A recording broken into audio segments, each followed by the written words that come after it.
Lorsque les festivités du temps des fêtes se terminent, il faut bien retirer toutes nos décorations et les ranger pour l'an prochain.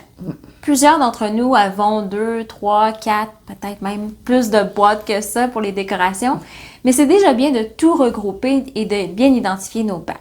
Sauf qu'aujourd'hui, on veut vous parler de systèmes de rangement spécifiques pour les décorations du temps des fêtes pour élever un peu votre coche de rangement.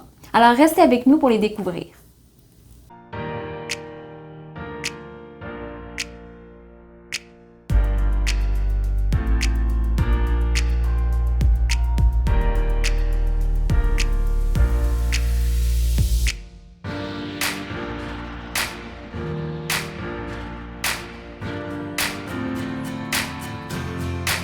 Salut, je suis Elisabeth. Et moi Stéphanie, bienvenue sur notre chaîne SOS Rangement.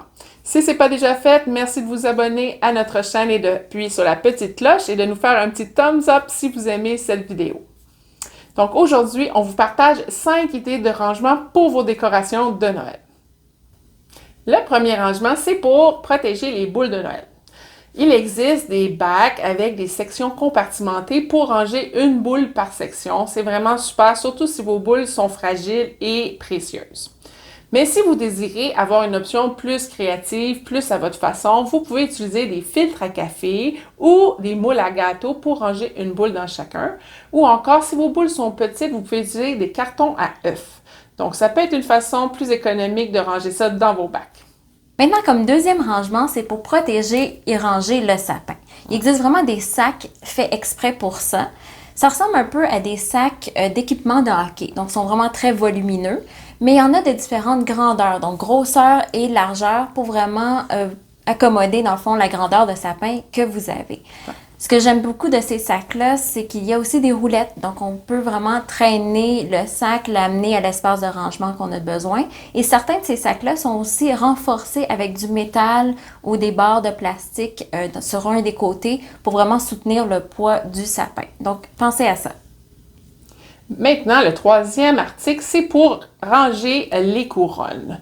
Il existe, encore une fois, des pochettes, des sacs expressément faits pour vos couronnes et il y en a de les différentes grandeurs pour accommoder la circonférence de votre couronne.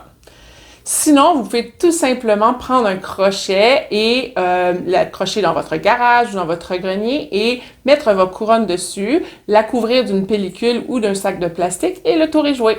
Maintenant, pour ranger les lumières de Noël, il n'y a rien de plus frustrant qu'un paquet de lumière tout entortillé, n'est-ce pas? Pas capable. Eh bien, une des façons simples, c'est de découper des morceaux de carton ou de boîte afin d'enrouler les fils de lumière tout autour. C'est hyper simple comme solution, mais super efficace.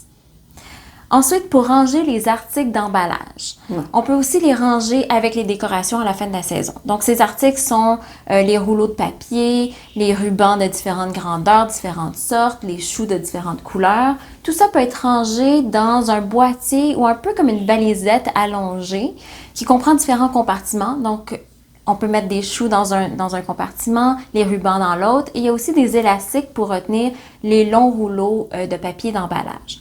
C'est idéal pour ranger dans un placard ou dans une armoire ou même dans un grenier ou le garage, dépendamment de vos besoins. Et voilà, peu importe que vous optiez pour des rangements déjà existants ou des créations que vous faites vous-même, l'important c'est que chaque chose doit avoir sa place. Alors, si vous avez besoin d'aide en organisation, en rangement ou en productivité, on est Stéphanie et Elisabeth, les passionnées de SOS Rangement.